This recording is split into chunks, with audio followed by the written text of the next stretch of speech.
First at 5. From the University of Florida's College of Journalism and Communications, you're watching WUFT News. It's another summer afternoon with thunderstorms rumbling through our area. Welcome to First at 5. I'm Avlonitis. And I'm Isis Snow. It's been a rainy week, and more rain appears to be on the way. UF forecaster Reuben Roberts is live in the weather studio to tell us where these storms are heading. Yeah, so right now we're seeing some buildup towards Levy County, a little bit of Marion and a little bit of Alachua. It has been traveling more northward as it was coming from the central area, but you can see a lot of buildup here in Levy County. You're seeing a lot of storms. You're seeing a lot of rain in their area right now. But I did quickly want to touch on this tropical outlook that is affecting the Gulf. So there is a low chance now. We went from 40 to 10% of a 10% chance of a tropical depression or named storm being developed. Now it has traveled more so towards Louisiana, but it is adding moisture to the air, which is why we're seeing a lot more showers and storms affecting Florida. The Gulf Coast is next in line for record rainfall as a storm system approaches. Karen Kefa has more on how powerful summer storms are impacting the U.S. 18 people were rescued in Kansas City, Missouri as a month's worth of rain drenched the area overnight. No one was injured in the flooding, but vehicles were left partially submerged on flooded streets. It's the latest of the wild summer weather impacting communities all across the country. In southern New Jersey, one person was killed and 13 others, including a 7-year-old, were injured Wednesday night when lightning struck in an outdoor archery range. Everything was great, and then the finger of God just came down and it took a life, and I pray that everybody else that's now in the hospital are okay. Officials say that about half of the people that were injured in the incident are members of a local Boy Scout group. Injuries ranged from burns to non-specific complaints of not feeling well, according to a statement from local police. None of the injuries are life-threatening. They took a pretty good tumble, and of course, they're crying, and the mothers and fathers are, delirious, worrying about their kids. Sandbag distribution and other preparations are underway in New Orleans as a sprawling storm system churns off the Gulf Coast. The storm is expected to be felt from the Florida Panhandle to Louisiana and even parts of eastern Texas. One of the possible worst-case scenarios we could see is the storm stalling out along the Gulf coastline and bringing close to a foot of rain to low-lying southern Louisiana. In Washington, I'm Karen Kefa. A trial date has finally been set for the Florida State University shooter. However, justice may not be served until more than half a year after the tragedy. Matt Hoffman reports on the 3-month debate. A defense attorney for the FSU shooting suspect objected to the idea that a capital murder trial could take place some 7 months after the shooting itself. Are you correctly to say that you want to set Mr. Eichner's case for trial November 3rd of 2025 or 2026? 2025.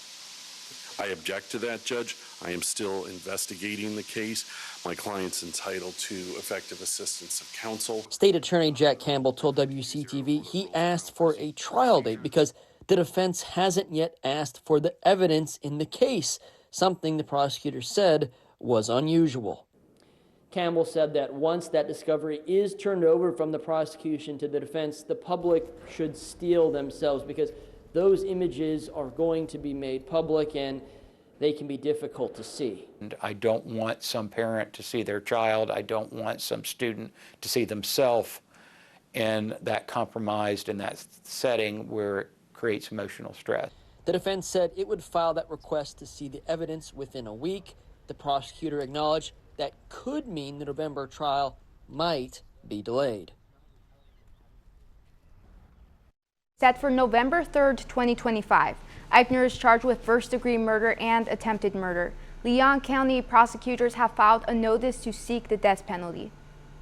A crash on Archer Road left a dump truck blocking traffic this morning. 7 hours ago, the Alachua County Sheriff's Office advised drivers to seek an alternate route to their destinations. The dump truck collided with an SUV and overturned, leaving debris across the road. The ACSO says the accident is cleared and the road is reopened for drivers to use. The Florida Department of Transportation says it's temporarily closing some I-75 lanes in Alachua County.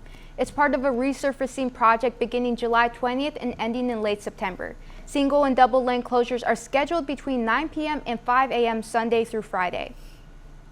Bradford County Sheriff officials warn people to watch out for fraud calls from people claiming to be a jail bondsman or a BCSO employee.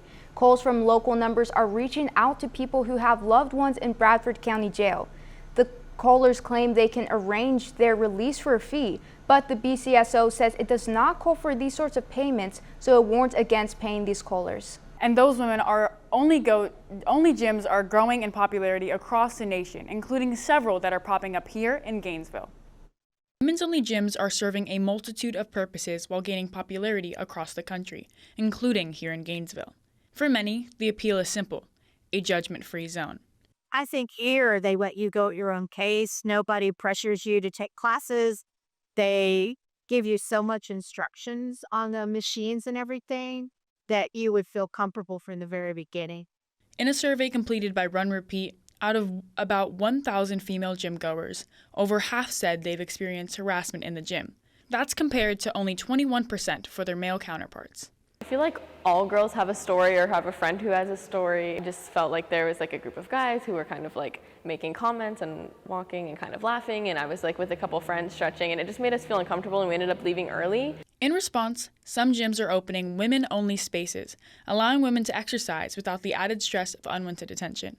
In the city of Gainesville, there are at least 4 spaces that are specifically tailored to women. The latest is Peach Gainesville, scheduled to open sometime this year. Fitness consultant Cheyenne Heffernan says it's providing a safe space. We really just try and make a difference in people's lives, being kind to them, letting them know that we're always here to help and that they're never going to be judged. Women-only gyms may not fix the bigger problem of harassment, but they offer a safe space where women can focus on their health without fear of intimidation. I think it really makes a lot of women blossom and come out of their shell, and it improves confidence. And once your confidence is improved, everything else aligns with it. Alachua County, it's time to get those hands dirty for the betterment of the community. Multiple organizations are joining forces to host a community cleanup in Pine Ridge.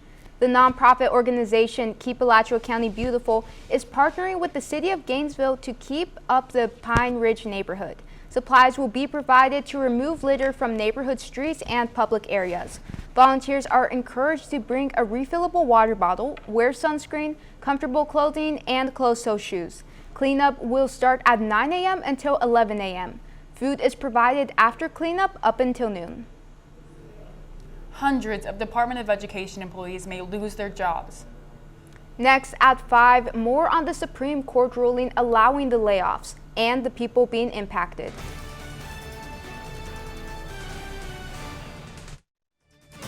You're watching WUFT-TV News. The Department of Education is shrinking. President Trump is using his power granted by the Supreme Court to conduct mass layoffs. Maribel Gonzalez reports on the impact of losing these jobs.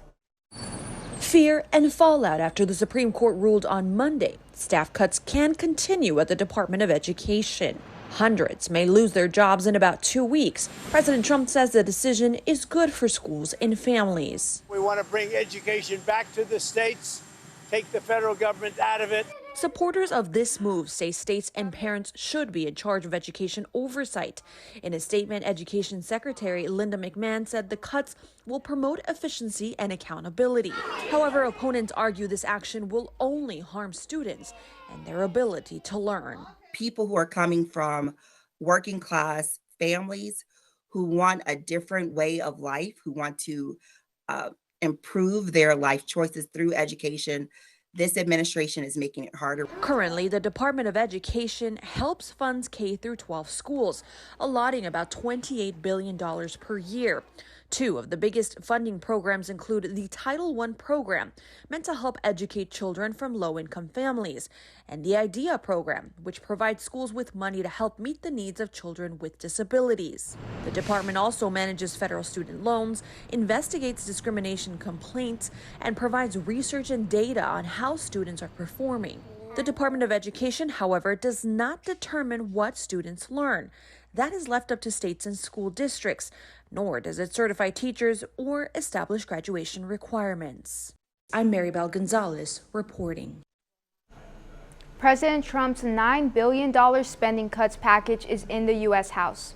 The Senate passed it after amending the bill for 12 hours. It aims to cut about $8 billion of federal funding for federal programs. Public radio and television would lose over $1 billion if the bill becomes law, a major step toward ending nearly 60 years of federal funding for public broadcasting. The House plans to start voting on the bill tonight. We are currently tracking our satellite and radar, and we're keeping an eye on that low pressure affecting the Gulf. I'll have more for you next. You're watching WUFT-TV News. You know, I almost got caught in those thunderstorms last night, but luckily I had my umbrella with me. You might not need it this weekend. Reuben, tell me what you think. I mean, for this weekend, we should be good. But depending on where you are in Alachua County, there is still a chance you can see some showers. Now, let's take a look at right now. You can see they are coming from the south. So from central, storms and showers have traveled their way up south. Now they're starting to affect Alachua County. They're affecting Levy County right now and a little bit in Marion County as well. But let's take a look at our flash flood risk. So everyone in the green, everyone, starting from the villages all the way up to Lake City, even all the way over here on the Panhandle in Tallahassee, are under flash flood risk. But we're not the only ones. Because that low pressure is in the Gulf, it's affecting Louisiana. It has traveled and set in Louisiana. So you can see the red, this is high. They're on the higher end of a flash flood risk occurring. But if you're still in Louisiana, there's still a higher chance than in Florida.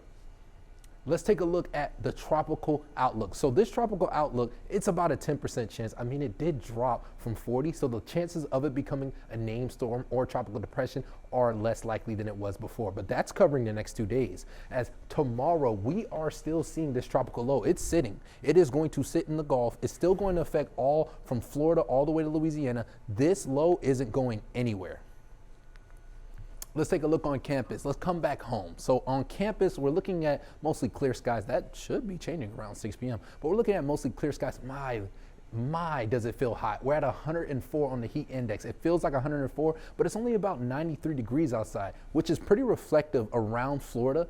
Looking around Florida, you're seeing about 88 for Gainesville. Look at Ocala. Because of the showers and storms that have came through their area, they're at 79. Bronson's only at 82. Now, these cities that are seeing showers and storms are typically going to seem less hotter. Let's look at tonight. Scattered showers and storms, as mentioned, are expected around 6 p.m. But as we get into the night, around 8 p.m., showers are expected to end. And then it's just going to be a cool and muggy night for us going into night. Let's look at tonight on the futurecast. So this is a different perspective. This is what it's expected to look like around 6 p.m. You're still seeing some showers near Marion County and Central Florida. But as we get into the night, look at this right here. So all the way from, it looks to be Dixie up into Columbia, you're still seeing some showers on the west side of I-75. Now, as we get into the day, looking at tomorrow morning, you're going to start to see some showers pick up around that lunchtime, 2 p.m. You're seeing a little bit in Gilchrist, around a little bit in Duval, but around 6 p.m., which is usually our normal time, you might see some showers, but it's mostly going to be cloudy. Now, let's take a look at our Saturday beach forecast. So as Isis mentioned, this weekend does look promising. I mean, you're looking at a morning that it's going to be mostly clear skies. 2 p.m., it is going to be hot, extra hot outside. That's your last call. That's your time that if you want to go to the beach, you're probably going to be safe. Now, I did want to mention Saturday is National Play Day. So this is the day to embrace your inner child. Go out there, build sandcastles, have barbecues, but mostly throughout the 7-day outlook, it looks pretty reflective. The chances of showers happening this weekend aren't likely. Coming up in sports, SEC Media Days are all done, and a couple Florida Gators said they're ready for the tough season ahead. And over on the green, the Open Championship teed off today. Former Gator Billy Horschel is not playing, but he had some choice words about the future of the event. I'll have more for you after the break. You're watching WUFT-TV News. Welcome to sports. I'm Macy Meis. With SEC Media Days wrapping up in Atlanta on Thursday, the Gators now get set for training camp to open a week from Tuesday, and then Long Island University to start the 2025 season, and that might be as easy as it gets. ESPN Analytics declared Florida is having the toughest upcoming schedule in college football this season. Head coach Billy Napier and the Gators won't back down.